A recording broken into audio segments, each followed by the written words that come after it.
وله. Hadirin di masalah maghrib yang dirahmati Allah Subhanahu wa taala. Pengajian rutin kita malam ini Minggu keempat bulan September 2025 akan diasuh oleh guru kita bersama Ustaz Imanullah Karim Presi. Kemudian kami informasikan insyaallah yang akan memberikan tausiah besok bersama Ustaz Haji Abdul Razak SIG MPD. Demikian pengumuman ini kami sampaikan selanjutnya pada salat kami. Silakan. Assalamualaikum warahmatullahi wabarakatuh.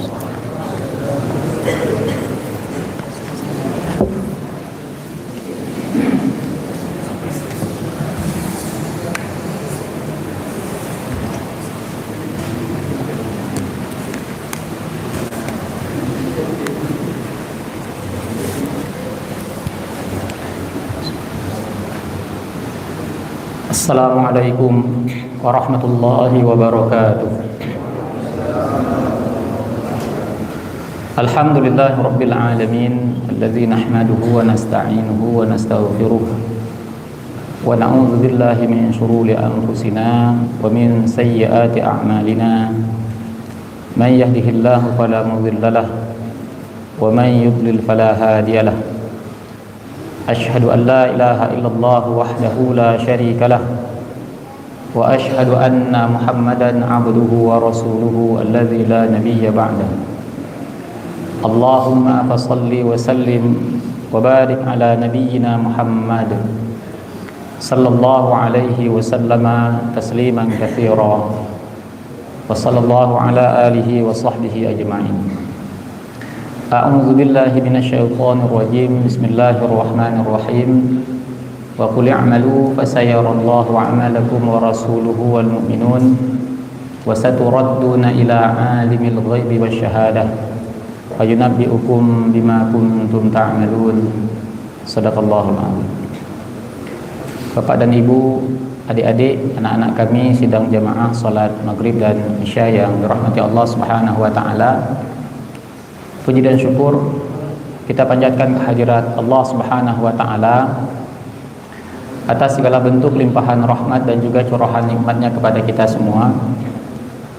Dan kemudian tak lupa salawat beriringkan salam semoga senantiasa tercurahkan kepada baginda Rasulullah Muhammad sallallahu alaihi wasallam, begitu pula kepada para keluarganya dan juga kepada para sahabatnya sekalian. Sidang jamaah yang dirahmati Allah Subhanahu wa taala, sembari kita berniat beriktikaf di rumah Allah ini menunggu tibanya waktu salat Isya, mari pada kesempatan kali ini kita mengambil pelajaran dari salah satu kisah yang diabadikan oleh Allah Subhanahu wa taala di dalam Al-Qur'an, yaitu kisah Talut dan Jalut. Pernah dengar kisah Talut dan Jalut? Belum pernah dengar ya? Siapa yang sudah selesai menghafal surah Al-Baqarah? Sudah selesai? Enggak sadar bahwa ketika hafal, ketika baca ada kisahnya di situ? Ada ya? Berarti udah tahu. Jadi di dalam surah Al-Baqarah ada satu kisah yang terdapat pada surat tersebut dimulai dari ayat ke-246 ya, yaitu tentang Talut dan Jalut. Dan tentu saja ini merupakan salah satu kisah yang terjadi pada bangsa Bani Israel. Kisah ini tidak hanya ada di umat Islam, bahkan ini diabadikan di dalam Al-Quran. Tapi kalau nanti kita membaca literatur di negeri barat, itu ada ceritanya David and Goliath ya, David and Goliath. Kalau David and Goliath pernah dengar? Enggak ya. David itu Nabi Daud, Goliath itulah Jalut ya. Tapi kalau di sana tidak disebutkan Talut, tapi David and Goliath.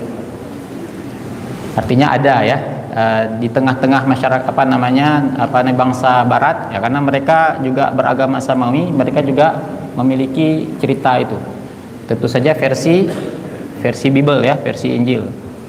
Termasuklah kalau kita pada hari ini ada ada kabar tentang salah satu peristiwa pada hari kiamat, yaitu peristiwa Ya'juj dan Ma'juj.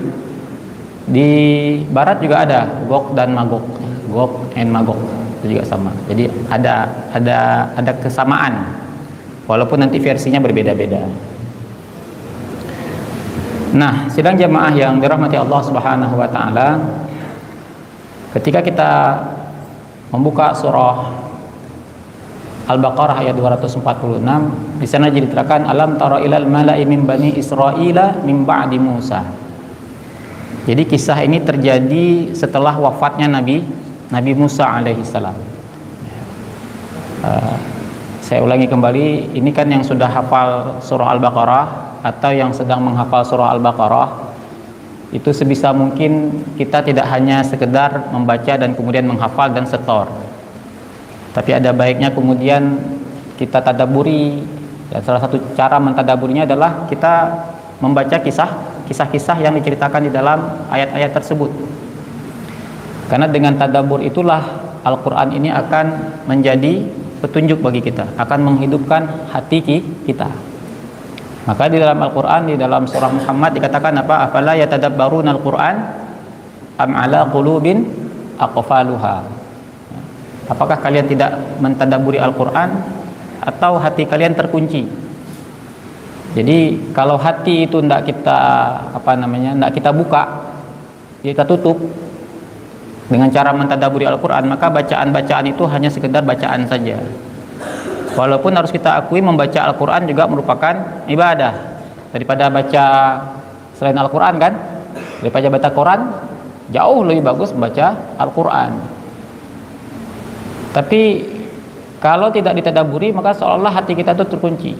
Maka hati itu kalau dia mau hidup, dia mendapatkan petunjuk, dia harus dibuka. Membuka hati itu dengan mentadaburi Al-Quran. Dan salah satu yang paling banyak terdapat dalam Al-Quran itu apa? Kisah. Maka bacalah kisahnya, tidak hanya sekedar kita menghafal ayat-ayatnya. Maka baru hidup ayat itu bagi kehidupan kita sehari-hari ya. Jadi kisahnya ini setelah wafatnya Nabi Musa. Jadi kita tarik dulu ke belakang agak jauh. Kita tahu ya, Bani Israel itu pernah ditindas oleh siapa? Oleh Fir'aun ya, oleh Fir'aun. Cukup lama sebelum Nabi Musa tiba, setelah beliau melarikan diri ke negeri Madian, mereka sudah ditindas. Bahkan sebelum Nabi Musa lahir, Fir'aun itu bermimpi kan, yang di dalam mimpinya itu dia melihat rumah-rumah orang Qibti itu terbakar. Yang tidak terbakar itu hanya rumah-rumah orang Bani Israel. Dan kemudian mimpi itu ditakwilkan. Dan kemudian dikatakan kepada Fir'aun akan muncul anak laki-laki dari kalangan Bani Israel yang nantinya akan menghancurkan kekuasaan Fir'aun. Dan itu kemudian membuat Fir'aun khawatir. Dibuatlah kebijakan, setiap anak laki-laki yang lahir dari kalangan Bani Israel harus dibunuh. Itu tahu ceritanya ya, dibunuh. Dan kebijakan itu bertepatan juga dengan lahirnya Nabi Musa. Sampai kemudian Allah Subhanahu wa taala menyelamatkan Nabi Musa. Bahkan dengan kuasanya Allah memaksa Fir'aun yang hendak membunuh Musa kecil justru harus membesarkan Musa di istana Fir'aun ya. Nah, ketika Bani Israel ini mendapatkan penderitaan dari kezaliman yang dilakukan oleh Fir'aun, dan penderitaan itu sudah tidak sanggup lagi mereka hadapi, maka pada satu ketika mereka mendatangi Nabi Musa. Dan kemudian mereka menyampaikan tentang penderitaan mereka. Dan kemudian apa kata Musa? Qala Musa liqaumihi ista'inu billahi wasbiru. Berkatalah Musa kepada kaumnya ya, mintalah pertolongan kepada Allah Subhanahu wa taala dan bersabarlah. Dan kemudian Musa mengatakan innal arda lillah, sesungguhnya bumi ini milik Allah Subhanahu wa taala. Yurithuha may yasha'u min ibadi, dan bumi ini akan diwariskan kepada hamba-hambanya yang dia kehendaki. Dan kemudian Nabi Musa juga mengatakan bahwa akan ada masanya Fir'aun itu akan dibinasakan oleh Allah Subhanahu wa taala. Dan kemudian Allah akan memberikan kepemimpinan ini kepada Bani Israel yang beriman dan bertakwa kepada Allah Subhanahu wa taala. Sebagaimana dikatakan tadi, bumi ini milik Allah dan Allah akan mewariskan itu kepada hamba-hambanya yang Dia kehendaki.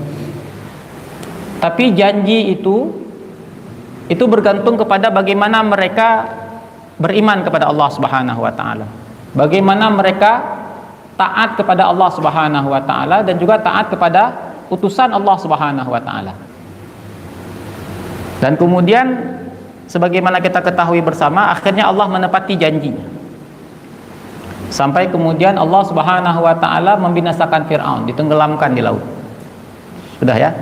Nah, pertanyaannya, apakah setelah itu kabar yang disampaikan oleh Nabi Musa bahwa bumi ini akan diwariskan oleh Allah Subhanahu wa taala kepada hamba-hambanya yang Dia kehendaki? Ternyata tidak. Justru ibaratnya Bani Israel ini habis keluar dari mulut buaya masuk ke mulut harimau. Nah, di kisah yang kita akan tadaburi ini, kisah Talut dan Jalut, pada saat itu Bani Israel kembali ditindas. Kalau kemarin ditindas oleh Fir'aun, ini ditindas dengan satu bangsa yang bernama bangsa Amalikah, yang pemimpinnya adalah Jalut. Pemimpinnya adalah Jalut. Pertanyaannya, kenapa kemarin ditindas, sekarang ditindas lagi, berganti yang menindas? Ya, kemarin ditindas sama Fir'aun, ditindas sama Jalut dan pengikut-pengikutnya. Ya, karena seperti dikatakan oleh Nabi Musa tadi, Allah akan mewariskan bumi ini kepada hamba-hambanya yang taat kepada Allah Subhanahu wa taala, yang taat kepada utusan Allah Subhanahu wa taala, para nabinya. Tapi justru itu yang tidak mereka lakukan, sehingga janji itu tidak mereka dapatkan. Justru mereka berganti orang yang menindas. Apa contohnya? Mereka akhirnya tidak taat kepada Nabi Musa. Habis Allah Subhanahu wa taala menyelamatkan Bani Israel ini dari kezaliman Fir'aun, apa perkara yang mulai mereka buat? Tahu kisah patung anak sapi ya? Nah, mereka menjadikan patung anak sapi itu sebagai sembahan. Pelakunya itulah dia Samiri. Sudah selesai sampai di situ? Enggak. Itu padahal sudah perkara yang sangat-sangat menyimpang. Bahkan membuat Nabi Musa begitu geram atas kelakuan Bani Israel. Kenapa geram? Nabi Musa masih hidup.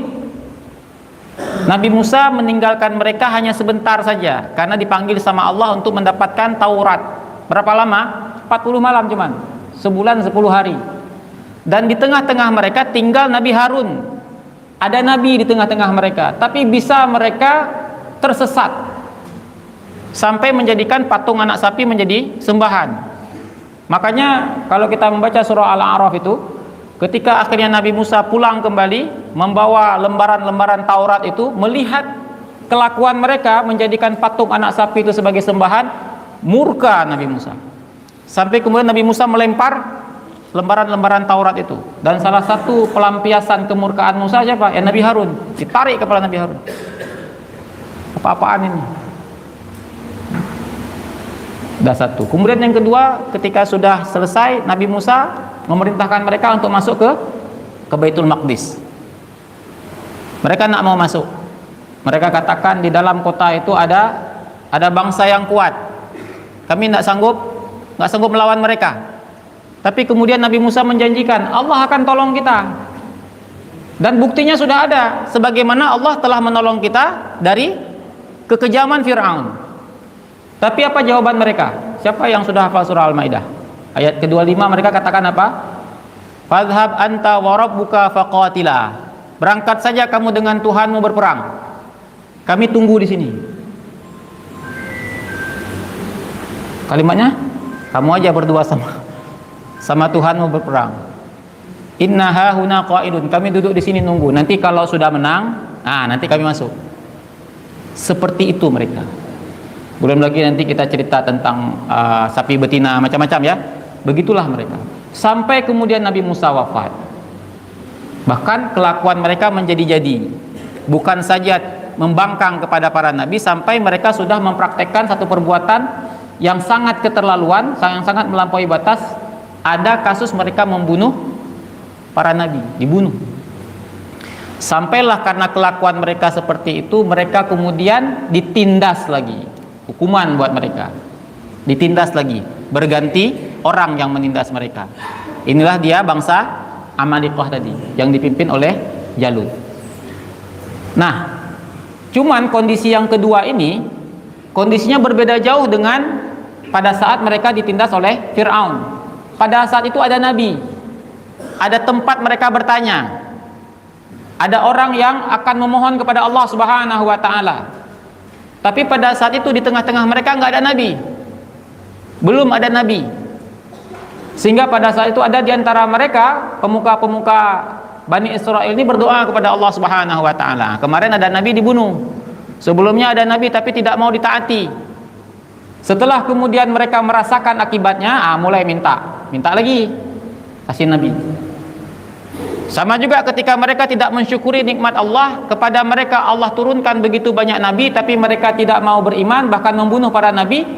Sampai kemudian untuk nabi penutup, Allah tidak ambil lagi, tidak utus lagi dari bangsa Bani Israel. Allah ambil dari keturunan Nabi Ismail. Mereka dengki, marah. Kepada mereka diutus banyak nabi, mereka ingkari, tidak mau mereka dengar, keras kepala, bahkan ada yang dibunuh. Tapi ketika kemudian Allah menjadikan keturunan Nabi Ismail menjadi nabi penutup, Nabi Muhammad SAW, mereka tidak terima. Sampai mereka melakukan berbagai macam cara agar Nabi Muhammad itu dibunuh. Tahu ya kisahnya ya? Pernah dengar kisah Nabi Muhammad ketika usia berapa, 12 tahun ya, dibawa oleh pamannya Abu Talib pergi kafilah dagang ke negeri Syam, sampai dah di negeri Basrah, bertemu dengan siapa? Seorang pendeta yang bernama Pendeta Buhairah. Pendeta Buhairah. Apa kata Pendeta Buhairah? Apa yang ditanya oleh Pendeta Buhairah? Dia siapa? Menunjuk Nabi. Abu Talib mengatakan, dia anakku. Sebagai ahlul kitab, Buhairah sangat mengenal Nabi. Baru berusia 12 tahun langsung Buhairah ini mengatakan dia bukan anakmu, ayahnya sudah meninggal. Apa pesan Buhairah kepada Abu Talib? Segera pulangkan dia, karena kalau orang-orang Yahudi menemukannya dia akan dibunuh. Sebegitu dengkinya mereka tidak menerima ketetapan Allah Subhanahu wa Ta'ala bahwa nabi penutup itu adalah Nabi Muhammad SAW dari keturunan Nabi Ismail SAW. Begitulah kelakuannya. Nah, begitu mereka ditindas, merasakan penderitaan demi penderitaan, bahkan para pemuka-pemuka, tokoh-tokoh Bani Israel ini ratusan itu ditangkap. Mereka ditangkap, disiksa, sampai kemudian doa mereka itu dikabulkan oleh Allah Subhanahu wa Ta'ala. Sehingga pada suatu ketika Allah pun membangkitkan nabi, ya, mengutus nabi dari kalangan mereka. Nabinya Nabi Samuel, ya. Nabi Samuel ini merupakan salah satu keturunan Bani Israel dari suku Lawi. Suku ini ada berapa? Bani Israel ada berapa suku? Nah, yang hafal surah Al-Baqarah itu ayat ke-60, ada kalimat wa idz tasqa Musa liqaumihi faqul nadrib bi'asakal hajar. Apa mukjizat Nabi Musa di ayat ke-60 surah Al-Baqarah itu? Faqul nadrib bi'asakal hajar, dipukul tongkat ke batu. Apa yang terjadi? Keluar air. Ada berapa pancaran mata air? 12. Nah, itu dia tuh sukunya. Ada 12 suku. Ada 12 suku dari kalangan Bani Israel. Suku ini dinisbatkan kepada siapa? Kepada anak-anaknya Israel, yaitu Nabi Yakub alaihissalam. Anaknya Nabi Yakub ada berapa? Ada berapa? Kan tadi jawab tadi ada 12. Ada 12 ya. Di antaranya ya Lawi tadi itu. Ada Yehuda, ada Nabi Yusuf, ada Bunyamin, ya kan? Macam-macam. Sebagaimana juga Allah Subhanahu wa Ta'ala ceritakan di dalam surah Al-A'raf ayat 160 ya. Saya bacakan saja. Wa qatta'nahum itsnatai asyrata asbaqan umama. Ada 12. Nah, Nabi Samuel ini itu dari suku Lawi. yang merupakan salah satu anak Nabi Yakub alaihissalam, ya. Segaris dengan nasabnya Nabi Harun, dan juga tentu saja segaris dengan nasabnya Nabi Musa, ya. Itulah dia Nabi apa tadi? Nabi Samuel, ya. Samuel. Nah, ketika sudah diutus ke tengah-tengah mereka Nabi, nah kemudian orang-orang Bani Israel ini baru kemudian bertemu dengan Nabi ini. Ini yang saya katakan tadi, ya. Kalau kemarin ada Nabi Musa di tengah-tengah mereka, ini nggak ada Nabi di tengah-tengah mereka. Jadi betul-betul mereka ini sudah ditindas, nggak tahu harus mau kemana. Sementara hari-hari itu adalah hari-hari yang sangat mencekam. Nah, kemudian idz qalu li nabiyillahu ba'ats lana malikan nuqatil fi sabilillah. Mereka menghadap Nabi Samuel ini dan kemudian mereka meminta, utuslah kepada kami, angkatlah di tengah-tengah kami malikan, seorang pemimpin, ya, panglima, nuqatil fi sabilillah, agar memimpin kami berperang di jalan Allah Subhanahu wa taala. Tapi ternyata Nabi ini cukup memahami karakter Bani Israel ini.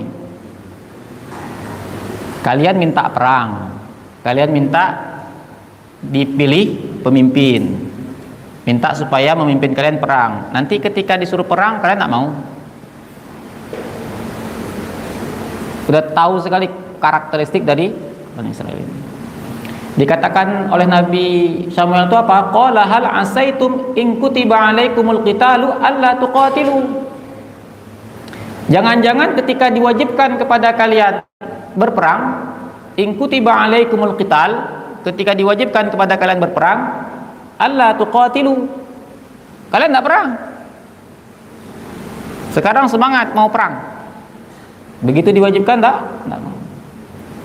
Nah, yang bukan Bani Israel kalau tidak punya alasan. Kemudian mereka berkata, qalu wa ma lana la nuqatila fi sabilillahi wa qad ukhrijna min diyarina wa abnaina. Bagaimana kami tidak mau berperang menghadapi orang yang telah mengusir kami dari kampung halaman kami, mengusir kami dari rumah-rumah kami, membunuh anak-anak kami, membantai keluarga kami. Kami mau perang nih, harus diakhiri penderitaan ini, ya, semangatnya berapi-api. Tapi perhatikan apa alasan mereka berperang. Tadi mereka bilang apa? Berperang di jalan Allah. Malikan nuqatil fi sabilillah. Pemimpin itu akan memimpin kami untuk berperang di jalan Allah Subhanahu wa taala.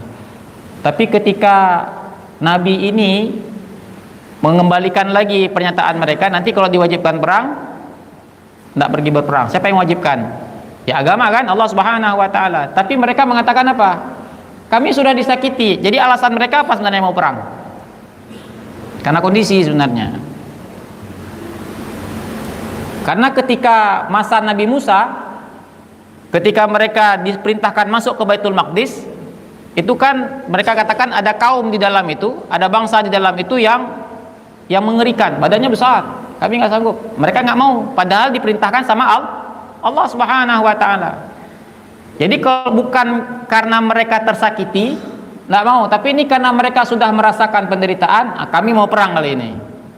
Kali ini jadi, jadi. Kali ini jadi. Kemarin lain ceritanya.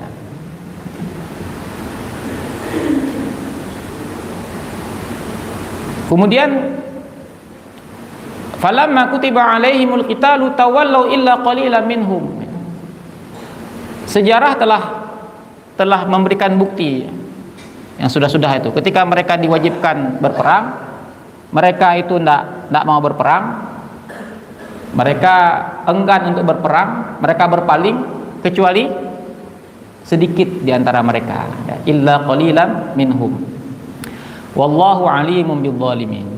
Ya, Allah tahu siapa-siapa di antara hamba-hambanya itu orang-orang yang zalim. Nah, kemudian waqala lahum nabiyuhum, dan kemudian berkatalah nabi ini. Nama nabinya nggak disebutkan di dalam Al-Qur'an, hanya disebutkan nabinya, nabi itu. Makanya di dalam 25 nabi dan rasul kita nggak menemukan nama beliau ini. Ya. Yang 25 nabi dan rasul itu adalah nabi yang namanya disebutkan dalam Al-Qur'an. Kisah Nabi Khidir ada dalam Al-Qur'an? Ada dalam surah Kahfi ya. Tapi Nabi Khidir nggak disebutkan kan? Hanya disebutkan Nabi Khidir itu abdun min ibadina, seorang hamba dari hamba-hamba kami. Nah, makanya Nabi Khidir juga tidak kita temukan dalam 25 nabi dan rasul. Tapi Nabi Adam ada, Nabi Nuh jangan ditanya, Nabi Hud jangan ditanya, sampai Nabi Muhammad sallallahu alaihi wasallam. Semua nabi itu disebutkan dalam Al-Qur'an. Walaupun nanti ada di antara mereka dia hanya disebutkan namanya, tapi mungkin kisahnya tidak banyak atau kisahnya cukup singkat. Nah, ketika kemudian mereka meyakinkan nabi ini bahwa mereka akan berperang dan tolong angkatlah di tengah-tengah kami itu seorang pemimpin yang akan memimpin kami berperang di jalan Allah Subhanahu wa taala. Maka kemudian dikatakan oleh Nabi, innallaha qad ba'atsa lakum, sesungguhnya Allah Subhanahu wa taala telah mengangkat bagi kalian itu Taluta malika. Allah mengangkat untuk kalian pemimpin yang kalian minta tadi itu seseorang yang bernama Talut. Keputusannya Talut. Apa yang terjadi? Mereka kecewa. Tadi minta, pokoknya pilih, angkat. Begitu sudah dipilih orangnya, mereka tanya lagi, kok Talut? Bayangkan ya, Nabi Musa menghadapi mereka berapa tahun. Bagaimana sabarnya Nabi Musa menghadapi karakteristik Bani Israel ini. Qalu anna yakunu lahul mulku alaina wa nahnu ahaqqu bil mulki minhu wa lam yu'ta sa'atan minal mal. Mereka menjawab, bagaimana Talut bisa menjadi pemimpin bagi kami? Wa nahnu ahaqqu bil mulki minhu, sementara kami lebih berhak daripada dia. Tadi minta, begitu ditunjuk kami lebih berhak daripada dia. Ngapain minta kalau kayak gitu? Kalau merasa dirinya lebih berhak. Kenapa kami lebih berhak? Kenapa dia tidak berhak? Karena alasannya Talut ini bukan orang kaya. Walam yu'ta sa'atam minal mal. Dia tidak punya kekayaan. Logika mereka, yang layak jadi pemimpin itu orang kaya, orang banyak duit. Tapi apa kemudian argumentasi dari Nabi Samuel? Innallaha qala innallaha astafahu alaikum, sesungguhnya Allah Subhanahu wa taala memilihnya untuk kalian, wa zadahu bastatan fil ilmi wal jism. Kira-kira kalau jadi pemimpin perang perlu orang kaya? Yang perlu orang seperti apa jadi panglima perang itu? Tadi ada disebutkan ya. Apa? Wazadahu bastatam fil ilmi wal jism. Apa kriteria panglima? Kalian pernah nonton film-film perang? Begitu lihat sosok panglima, orangnya bagaimana? Fisiknya bagaimana? Kuat. Jasmaninya kuat. Kemudian panglima perang itu selain fisiknya kuat, dia harus apa? Kalau berani ini semua berani nih, udah bulat mau perang nih. Tapi berani saja kalau tidak punya strategi perang, bunuh diri. Maju, orang udah samping-samping udah pasang sniper. Maju terus, tembak terus, tut. Perlu ada strategi. Strategi itu apa? Ilmu perang. Nah, bagaimana logika mereka? Mereka masih mempertahankan bahwa harus orang yang kaya, konglomerat. Padahal kalau perang itu nggak bawa uang di situ. Untuk apa uang di situ? Bayangkan kalau misalkan perang, panglima perangnya nggak sanggup lari, maju kan, baru 20 meter udah sesak nafas ya. Sebentar. Tolong, anak jadi perang itu diketawain sama musuh itu. Justru panglima itu dia paling depan. Bagaimana Nabi Shallallahu Alaihi Wasallam berperang, gitu kan? Ketika perang digambarkan Nabi itu orang yang paling dekat dengan musuh, di depan itu Nabi. Jadi kalau kami ada kekhawatiran ketika perang berkecamuk itu, kami di belakang Nabi, Nabi. Nah, ini juga yang membedakan Nabi Muhammad SAW dengan Nabi sebelum beliau. Ini kan bukan nabinya jadi panglima kan? Yang jadi panglima siapa? Talut. Tapi kalau kita lihat kepemimpinan Nabi, setiap perang siapa yang jadi pemimpin?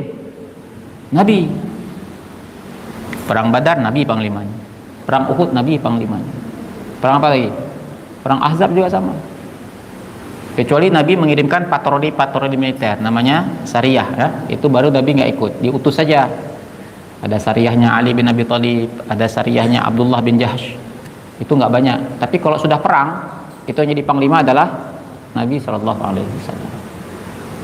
Begitulah Nabi, begitulah sempurnanya teladan dari Nabi Shallallahu Alaihi Wasallam. Dia bukan saja teladan dalam hal ibadah mahdhah kita, solat, puasa, zakat, haji, tapi juga teladan bagi kita sebagai pemimpin negara, pemimpin perang, juga teladan bagi kita sebagai pemimpin keluarga, pemimpin umat ya, sebaik-baik teladan. Nah, maka Nabi ini memberikan argumentasi, sesungguhnya Allah memilih Talut itu karena dia memiliki kemampuan, potensi yang dibutuhkan dalam perang. Yang dibutuhkan dalam perang itu adalah kekuatan fisik dan ilmu. Yang diantaranya kalau kita artikan dia strategi perang. Dalam peperangan itu, menang dalam perang tidak hanya sekedar berbicara jumlah pasukan, tidak hanya sekedar berbicara tentang kelengkapan senjata, tapi juga strategi. Apa buku strategi perang dari Cina itu? Siapa tokohnya? Sun Tzu. Pernah dengar Sun Tzu? Nggak pernah juga? Bahaya juga ini. Talut nggak pernah dengar, Jalut nggak pernah dengar, Sun Tzu nggak pernah dengar. Jadi yang pernah dengar apa?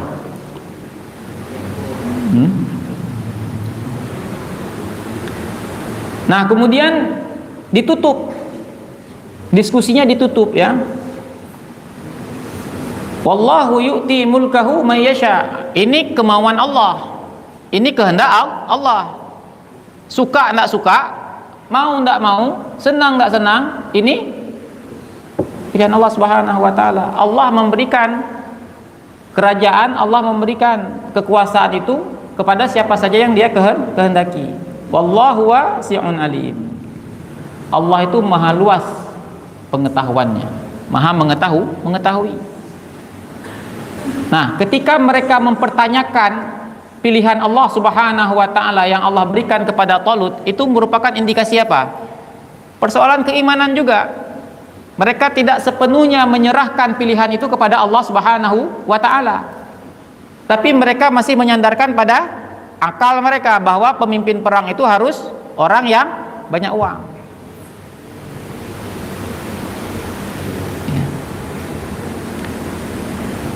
Nah, kemudian di antara tanda bahwa Allah Subhanahu wa taala memilih Nabi Musa, selain tadi perkataan yang disampaikan langsung oleh Nabi Samuel ini, maka pada saat itu Allah pun kemudian menyerahkan melewati malaikat ya, di antara ceritanya itu tabut. Tabut itu peti ya, macam peti yang di sana sisipan Taurat. Tabut itu hilang. Ada yang katakan diambil oleh bangsa Amalikah tadi, hilang entah kemana. Nah, tabut itu merupakan kalau bahasa sekarang simbol persatuan mereka. Nah, kemudian tiba-tiba tabut itu ada pada Talut, menguatkan bahwa inilah dia pilihan Allah Subhanahu wa taala kepada mereka, yaitu seorang yang bernama Talut untuk memimpin mereka berperang ya. Dikatakan di sini apa?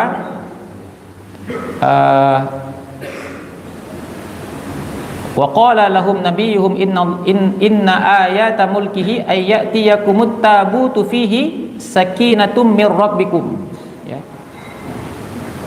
Wa baqiyatum mimma taraka alu Musa wa alu Haruna tahmiluhul malaikah. Malaikat yang membawa. tabut itu dan kemudian diserahkan kepada Talut. Bukti berikutnya, penegasan berikutnya bahwa kepemimpinan Talut ini adalah pilihan Allah Subhanahu wa taala. Sebagaimana dikatakan tadi, innallaha astafa alaikum Talut malika. Sudah, singkat cerita, pemimpin sudah ditunjuk, mereka harus berangkat karena mereka sudah minta tadi.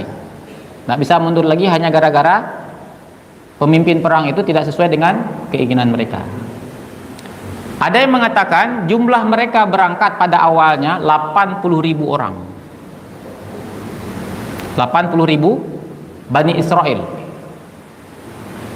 Pilihan. Namanya perang ya, pilihan. 80.000. Ingat baik-baik ya, 80.000. Nah, dalam perjalanan pasukan ini yang dipimpin oleh Talut ini akan melewati sungai. Dan kemudian dikatakan pada ayat berikutnya, falamma fasala Talutu bil junudi qala innallaha mubtaliikum binahar. Ini salah satu bentuk kehebatan Talut ya. Dia tahu medan. Kenapa dikatakan Talut itu medan? Dia tahu sebentar lagi ada sungai, berarti dia tahu jalan. Coba orang kaya tadi, dulu nggak ada Grab. Kalau sekarang enak, nggak tahu jalan bisa pakai Google Map. Dulu tahu jalan, tahu rute. Dan inilah yang dimiliki, kemampuan ini salah satunya dimiliki oleh sahabat Khalid bin Walid. Dia tahu tuh jalan mana yang merupakan jalan yang akan memberikan keuntungan, strategi. Juga bagaimana ketika perang Badar ada seorang sahabat Khabab Al-Munzir namanya, itu juga memberikan masukan kepada Nabi di mana kita harus menempatkan pasukan. Maka dikatakan apa? Nanti kalian akan diuji. Tapi yang menariknya, Talut nggak mengatakan saya, tapi Talut mengatakan Allah menguji kalian. Innallaha mubtaliikum binahar. Allah akan menguji kalian dengan sebuah sungai. Kenapa sungai itu menjadi ujian? Karena perjalanannya berat, panas terik, dan pada saat itu mereka sudah sangat kehausan. Memang di kepala tuh kapan ada sungai, tapi justru sungai yang mereka harapkan akan mereka temukan itu justru menjadi ujian berat.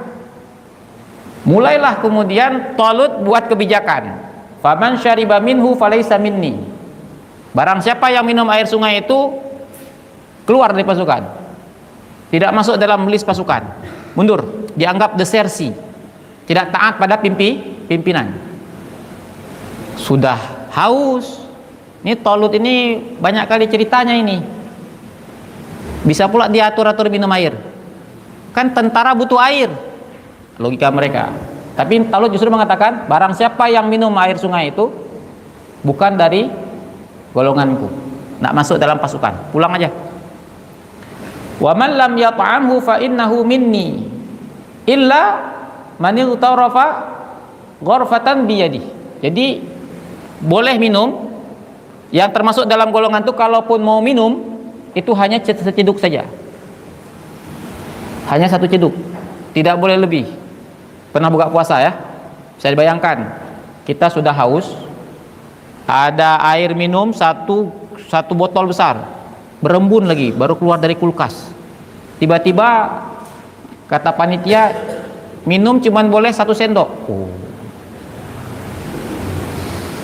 Itu emosi naik, itu udah haus, disuruh 1 sendok.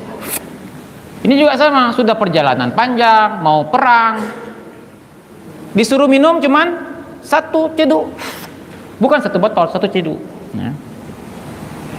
Nah, ghurfatan biyadihi, 1 ceduk. Fasyaribu minhu illa qalila minhum, dan ternyata sebagian mereka tidak lulus ujian pertama ini. Dari tadi sebenarnya nggak lulus. Apa yang mereka lakukan? Mereka minum suka-suka. Ada yang mandi lagi, minum sesuka hati.